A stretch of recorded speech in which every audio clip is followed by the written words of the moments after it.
Okay, let's unpack the first item here. And this one, it really hits home for probably everyone listening who buys groceries. The tripling prices. Yeah. This guy used the Walmart app, the reorder everything feature. Yeah. Super convenient, right? Lots of people use that. So he remembered that exact same order just 2 years back, right after the pandemic started, cost him $126. Okay. Out of curiosity, he hit reorder again today. Same stuff, Right. Exactly the same items. It costs 3 times as much. 3 times. It's just, wow, it really makes you think about what that does to an everyday budget. Well, what's fascinating there, or maybe alarming, is how that one story just perfectly shows these bigger economic forces at play. Right, inflation. Exactly. Significant inflation, rising cost of living. Right. When your basic groceries triple like that, your purchasing power just gets hammered. Yeah, your money just doesn't go as far. Not even close. And it forces families to make really tough choices, you know? It highlights this huge financial strain people are under just for the basics. It's not about blaming anyone, it's just observing what's happening economically. That experience really kind of sets the tone for the next item, doesn't it? This viral post. The one with nearly 200,000 likes. In just 48 hours. Yeah. When something catches fire like that, it's clearly hitting a nerve. It tapped into something real. It really did. It painted this, well, pretty critical picture of what life feels like for a lot of people right now.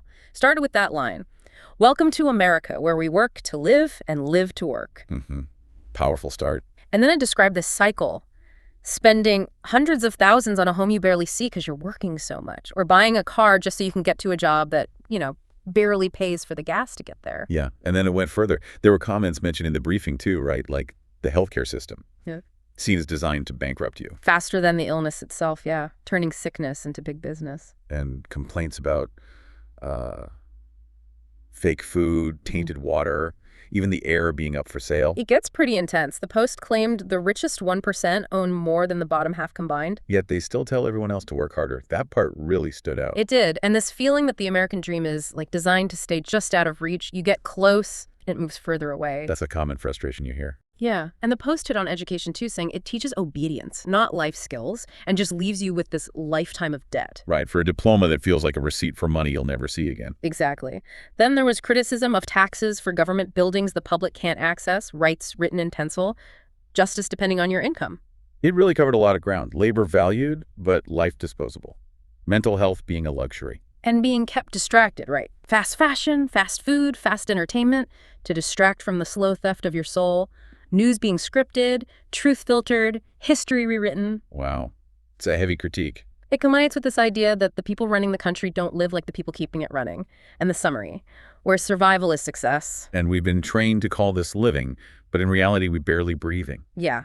I mean, it's incredibly raw stuff. When you see something like that shared so widely, it just shows the depth of feeling out there. What do you make of that resonance? Well, if we connect this to the bigger picture, this post really taps into a perceived disconnect, right, between the promise of America and the reality many people experience. Yeah, it feels like that. It's not just about money. It's this feeling of disempowerment, like the systems aren't working for them. That whole survival is success thing that suggests a real shift from, traditional ideas of prosperity. Definitely. And this raises a key question. Whether you agree with every single point or not, how do these perceptions, when they're shared so widely, affect public discussion? How do they impact trust in our institutions? That's a really good point. Understanding why these narratives are resonating is important. It gives you insight into those collective anxieties. Okay, shifting gears a bit, but still on the cost of living. Here's where things get interesting based on where you live. State policies. The Florida versus California example. Exactly. This woman moves from California to Florida. Get this. In California, her annual car registration was over $700. Ouch. Yeah, California's known for being pricey. But in Florida, for 1 year, due the month of her birthday, just $47 Air 5. $47. That's a huge difference. Isn't it? For the exact same car. Just depends on the state. And that's a perfect example, really, of how state-level decisions directly hit your wallet. Taxes, fees, regulations. They vary so much. It makes a real difference to the cost of living. Absolutely. And it influences where people decide to live, where businesses set up shop. It affects the whole economic appeal of a region. Shows that state policies have real consequences for folks. Now let's talk healthcare. Another huge financial stressor for so many. This next situation from the briefing is, well, it's baffling. The MRI story. Yeah. Woman needs an MRI for her back. The hospital tells her after her insurance is applied, her share is $5,100. $5,000. Okay, steep. Right. But then, and this is the crazy part, she finds out if she just paid cash, didn't use her insurance at all, The same MRI would cost $700. 700 versus 5,100. How does that even work? That's the question. How do you make sense of that? Well, what's fascinating and frustrating is that this highlights just how opaque and sometimes totally counterintuitive healthcare pricing is in the U.S. Seems like it. It's often tied to these things called charge master prices, kind of like the hospital's list price, which is usually super high. Insurance companies negotiate lower rates, but sometimes the cash price, maybe a discounted one, ends up being even lower than the insured price. So using insurance can actually cost you more sometimes. In certain situations, yeah. It sounds crazy, but it happens. And it obviously leads to confusion, frustration, makes people distrust the whole system, Yeah. You can see why people ask for more transparency. You really can. And that ties into the broader financial pressures we're seeing, like this next story about mortgage struggles. This one really hits hard about the American dream of owning a home. The registered nurse. Yeah. I mean, this woman did everything right by society standards. Went to school, became an RN, a great profession, zero debt, an 808 credit score. Incredible score. Really responsible. Absolutely stellar credentials. But when she applied for a mortgage recently, she just couldn't afford the payments. The math didn't work. Even with all that going for her. Wow. Right. And the Post sharing her story asked, look, if someone like her can't afford a mortgage today, how is the average American supposed to? And that's hitting a lot of people. It really reflects the tough realities in the housing market right now. It's getting harder and harder to buy a home, even if you've done everything right. Why is that? What's driving it? It's a mix of things. Home prices have shot up, often faster than wages, and interest rates are higher now, which makes those monthly payments much bigger. So that dream of owning a home. You're just getting pushed further away for a lot of folks. And you have to ask, what does that do for social mobility, for long-term financial security across the country? Good question. And sticking with healthcare costs for another minute, the next item is about someone without insurance, a new mother. Oh, right, the hospital bill. Yeah.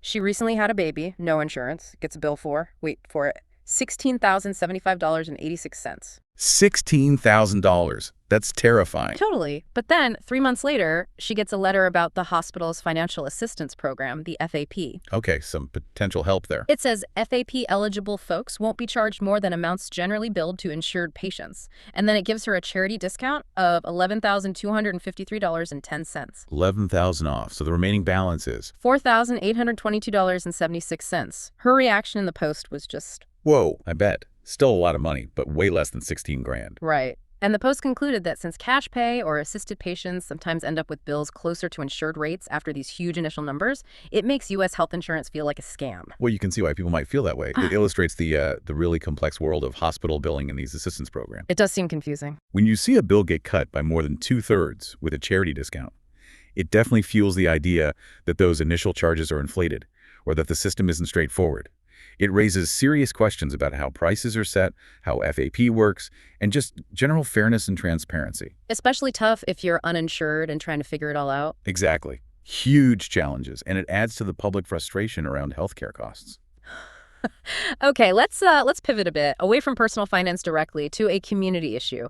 This next one from the briefing is about a city-run grocery store in Kansas City. The one that closed down. Yeah, and it's really unfortunate. This was a big public project, The city spent $18 million trying to keep it operational, provide a vital service. $18 million is a lot of public money. It is, but despite that investment, it's shut down now, completely closed, and the reasons given, rampant theft and barren shelves. Wow. That's a tough outcome. It's a real blow to the community it was supposed to help. Yeah, and it raises an important question, doesn't it, about these kinds of public initiatives, especially trying to tackle things like food deserts. The intention seems good, right? Absolutely. The intent to serve the community was clearly there. But the result highlights just how complex these operations can be. When you hear rampant theft and barren shelves, it points to serious problems with security, managing inventory, maybe even broader issues like community engagement or economic factors that just made it unsustainable. Joe, it takes more than just money. Definitely. You need strong management, you need security, you need community buy-in. It has to be viable on multiple levels to actually work long-term. Speaking of things costing too much, let's look at tourism. Las Vegas, specifically. The Vegas price shock. Yeah, the briefing mentions tourism declining there, and it blames exorbitant food and drink prices. And the examples they give are, well, they're pretty wild. Like what? Okay, get this. A bucket of 24 Coors Lights for $290.99. $290. For Coors Light, wow. Or 24 Heineken seltzers for $309.99. Even basic cocktails, like a Bloody Mary, $39.99. 12 shots, $190. Good grief. Yeah, those prices are up there. It really makes you wonder who can actually afford a trip like that anymore? Well, what's fascinating is how this shows that balancing act in tourism and hospitality, especially in popular spots like Vegas. What do you mean? Well, places aim for premium pricing, right? Especially in luxury markets. But there seems to be a tipping point. If prices get too high, people just stop coming or come less often. So they might be pricing themselves out of the market? Could be. Especially if people's budgets are already tight because of inflation and everything else we've talked about. Discretionary spending, like a Vegas trip, is one of the first things to get cut when money's tight. So it's another indicator of those broader economic shifts. Exactly. Affecting everything from groceries to entertainment. Okay, last item from the briefing. Yeah. And this one. This is going to hit home for anyone who pays a power bill, especially thinking about the future. The New Jersey data center story. Yeah. This woman in northern New Jersey gets her first power bill after a new data center was built nearby.